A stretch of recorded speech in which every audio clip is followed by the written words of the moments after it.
कहूँ का छवि सखी गोरे ग्वाल। पद है क्या? सिंपल है, वैसे आप लोगों को समझ में आ भी रहा होगा। आ रहा है समझ में?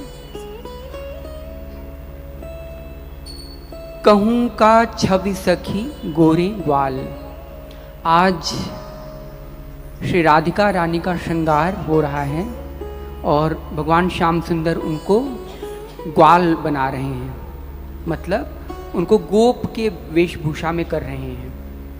तो श्री राधा रानी का श्रृंगार कैसा हो रहा है? ग्वाल के रूप में। जैसे ग्वाला होता है ना, वो तो स्त्री हैं लेकिन उनका पुरुष के रूप में श्रृंगार हो रहा है। जैसे कभी कभार श्याम सुंदर को श्री राधा रानी या स्त्री का रूप श्रृंगार दिया जाता है, गोपी का बनाया जाता है, उसी प्रकार श्री राधा रानी को आज क्या बनाया जा रहा है? पुरुष का श्रृंगार दिया जा रहा है। तो इस पूरे पद में इसी का निरूपण है, इसी का चित्रण है।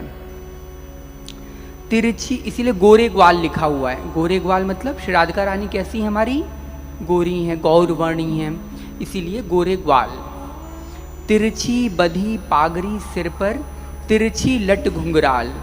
तो भगवान श्री कृष्ण जब राधा बनते हैं तो राधा रानी का श्रृंगार हो जाता है, और जब राधा रानी भगवान श्री कृष्ण बनती हैं तो भगवान श्री कृष्ण का श्रृंगार हो जाता है। तो इसी प्रकार भगवान श्री कृष्ण कैसी पगड़ी पहनते? तिरछी। तो इसी प्रकार भगवान श्री राधा रानी का श्रृंगार कैसा किया जा रहा है? तिरछी बधी पागरी सिर पर, तिरछी लट घुंघराल। उनके सारी चीज़ तिरछी की जा रही है, पगड़ी भी तिरछी बधाई जा रही है, और साथ ही साथ उनका जो लट, घुंघराले लट हैं, केश हैं, उनको भी तिरछा किया जा रहा है। तिरछी बंधी मोर की पंखी, तिरछी घौरी सुभाल। मोर की पंखी जो है तिरछी बधी हुई है।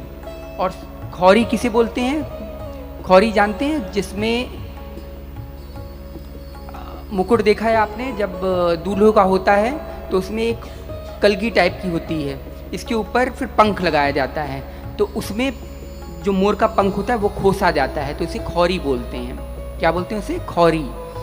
तो तिरछी खौरी सुभाल, उसको भी तिरछी कर दिया गया है, क्योंकि भगवान श्री कृष्ण टेढ़े मेढ़े हैं ना, वो सीधे साधे तो हैं नहीं, और श्री राधा रानी बड़ी सीधी सादी हैं, तो उनको तिरछी बनाने के लिए सब कुछ तिरछी कर दिया जा रहा है। तिरछी अखियन चितवन तिरछी, और आँखों की जो आँखें भी हैं वो भी तिरछी तरीके से श्री राधा रानी देख रही हैं, और चितवन भी, चितवन मतलब चित्त को चुराने वाली जो अदाएँ होती हैं वो भी तिरछी रूप से ऐसे करके देख रही हैं वो।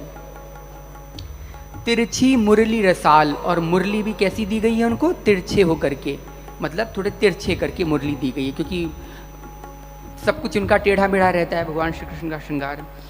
तिरछी पट दुपट्टी उर्फ हरती, और उनका तिरछा ही पट दुपट्टा फहरा रहा है ऐसे करके। एक होता है सीधा सीधा दुपट्टा, और एक होता है ऐसे ऐसे लहरा रहा है, एक आधा एक कम, तो ऐसे करके तिरछा उनका सब लहरा रहा है। तिरछी गल वनमाल, और वनमाला भी तिरछी कर दिया गया उनका, क्योंकि भगवान श्री कृष्ण का श्रृंगार किया जा रहा है। तिरछी किंकनी पायल तिरछी, सब कुछ उनका कंकण भी, जो कंगन होता है ना, वो भी जो है कैसे तिरछी कर दिया गया, मतलब थोड़ा सा टेढ़ा मेढ़ा कर दिया गया, और तिरछी पायल भी तिरछी बना दी गई है। तिरछी अटपट चाल, उनको कहा जा रहा है कि आप अटपट चाल से चलो, क्योंकि जैसे भगवान श्री कृष्ण चलते हैं ना ऐसे ऐसे बिल्कुल झूम झाम के, हंसन जैसी चाल वैसे। अति तिरछी मुस्कन कृपालु लकी, लाजत तिरछे लाल। उनकी इस तिरछी मुस्कान, एक होता है ना एक गाल से हंसना ऐसे करके, ऐसे इस तिरछी मुस्कान को देख करके कृपालु लकी, कृपालु मतलब भगवान श्याम सुंदर जो कृपा के सागर हैं, लाजत तिरछे लाल। उनके श्रृंगार को, उनके इस हाव भाव को देख करके भगवान श्याम सुंदर भी लजा जा रहे हैं कि अरे ये तो मुझसे भी ज़्यादा आगे निकल गई। कहाँ मैं इतना मतलब तिरछे तिरछे करता था सब कुछ, आज ये इस प्रकार का श्रृंगार करके मेरी तरह ही हाव भाव कर रही हैं, मुझसे भी अधिक हाव भाव कर रही हैं, तो उस पर मैं बलिहार जाता हूँ। तो ये इस पद का सारांश हुआ।